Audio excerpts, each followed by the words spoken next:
అమృతం కోసం దేవదానవులు క్షీరసాగరాన్ని మధించదలిచారు.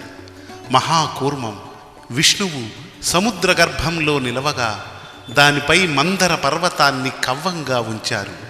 వాసుకీని కవ్వం తాడుగా ఉపయోగించి మధించసాగారు.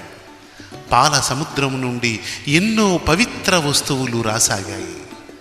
ఉచ్చైశ్రవం అనే రెక్కల గుర్రం, ఐరావతం అనే తెల్ల ఏనుగు, కల్పవృక్షం, కామధేనువు, శంఖ చక్రాలు, చంద్రుడు, లక్ష్మీదేవి ఇలా అనేక శక్తివంతమైన పవిత్రమైన అంశారూపాలు సముద్ర శక్తితో మథనంలో వెలువడ్డాయి.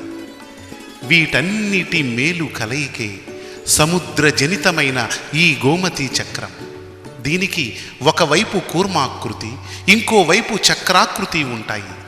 ఈ చక్రంలోని వర్తుల రేఖ శంఖ రూపాన్ని సూచిస్తుంది. చంద్రుని అంశగా తెలుపు వర్ణాన్ని కలిగి ఉంటుంది.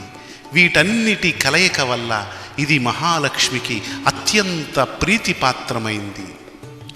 ఈ కూర్మాకృతి వల్ల వాస్తు గృహదోష నివారిణి, సుదర్శన చక్రాకృతి వల్ల శత్రునాశనము, రవిగ్రహ ప్రభావం కలిగినది.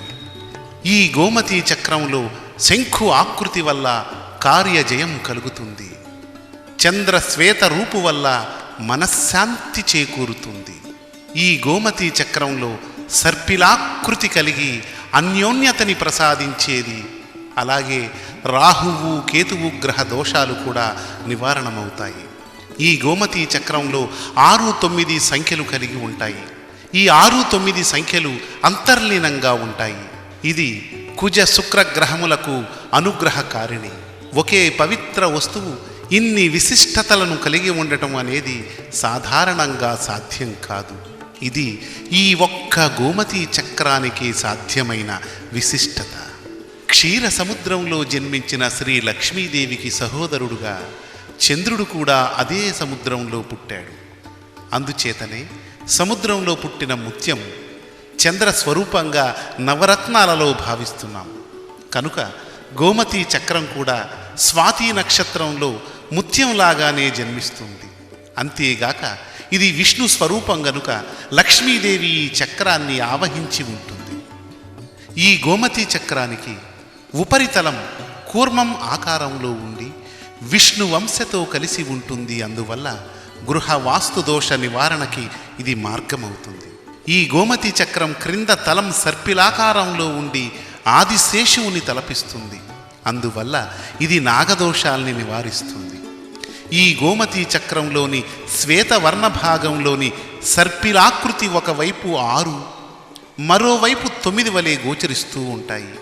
ఇవి శుక్రగ్రహ కుజగ్రహములకు చిహ్నాలు. అందువల్ల వివాహ ఆటంకాలు, కార్యాటంకాలకు, దాంపత్య అనుకూలతకి ఈ గోమతీ చక్రం రెమెడీగా పనిచేస్తుంది. దేవతల స్వరూపమే గోమతీ చక్రం. గోవు పృష్ఠభాగంలో లక్ష్మీ నివాసం గనుక గోరూపమైన ఈ గోమతీ చక్రం పూజించబడే చోట లక్ష్మీ స్థిరంగా ఉంటుంది. ఇన్ని లాభాలనిచ్చే గోమతీ చక్రం మీకు, మీ కుటుంబానికి, మీ గృహానికి, మీ ప్రియ మిత్రులకు, అందరికీ అన్నిటికీ తిరుగులేని నిదర్శనాలు గల సుదర్శన చక్రం ఈ గోమతీ చక్రం. ఈ గోమతీ చక్రాన్ని రాత్రంతా గ్లాసు నీటిలో ఉంచి ఉదయాన్నే విష్ణువుకు నమస్కరించి ఆ నీటిని త్రాగాలి. మంచి ఆరోగ్యం కలుగుతుంది. పర్సులో లేదా జేబులో ఉంచుకోవచ్చు. కుంకుమ పువ్వు, ఆవు పాలు కలిపి ఎర్రగా అయ్యాక దానితో ఈ గోమతీ చక్రానికి బొట్టు పెట్టి పూజలో ఉంచి నిత్య పూజ చేస్తే లక్ష్మీ అనుగ్రహం స్థిరంగా ఉంటుంది. కుంకుమ భరిణల్లో ఉంచి పూజ గదిలో ఉంచవచ్చు. అన్నిటా శుభం కలుగుతుంది. పిల్లలకు మెడలో లాకిట్లా ధరింపజేస్తే దృష్టి దోషాలు పోతాయి. గోక్షీరంలో లేదా గంగాజలంలో శుద్ధి చేసి ఎరుపు వస్త్రంలో ముడివేసి ముఖద్వారానికి పైన కట్టాలి. వ్యాపార లాభం కలుగుతుంది. అబార్షన్స్ నివారణకు 2 గోమతీ చక్రాలు ఎరుపు వస్త్రంలో కట్టి ధరిస్తే అబార్షన్స్ జరగవు. ఈ గోమతీ చక్రాలను పొడిగా చేసి మీ గృహ ముఖద్వారంలో పలుచుగా వెదజల్లటం వల్ల దారిద్ర్య దేవత మీ ఇంటి దరిదాపులకు రాదు. బుధవారం రోజు ఈ గోమతీ చక్రాలని ధరించి కొత్త వ్యాపారం, విద్య మొదలగున్నవి ప్రారంభించవచ్చు. 5 గోమతీ చక్రాలు పంచభూత తత్వాలని సమతులనం చేస్తుంది. 5 గోమతీ చక్రాలను ఎర్రని వస్త్రములో హృదయంపై ధరించి ఉదయం సూర్యుని ఎదుట నిలిచి ఆదిత్య హృదయం చదవాలి.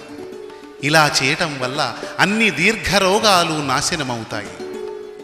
11 గోమతీ చక్రాలు నూతన గృహ నిర్మాణంలో అంటే పునాదులలో అష్టదిక్కులు తూర్పు మధ్య, ఉత్తర మధ్య, పడమర మధ్య ఉంచి గృహం నిర్మించాలి. వాస్తు దోషం ఉండదు. 8 గోమతీ చక్రాలు శుక్రవారం రోజు 8 గోమతీ చక్రాలను అష్టలక్ష్ములుగా కుంకుమతో పూజించాలి. అప్పుడు అన్ని సంపదలను ఆకర్షిస్తాయి.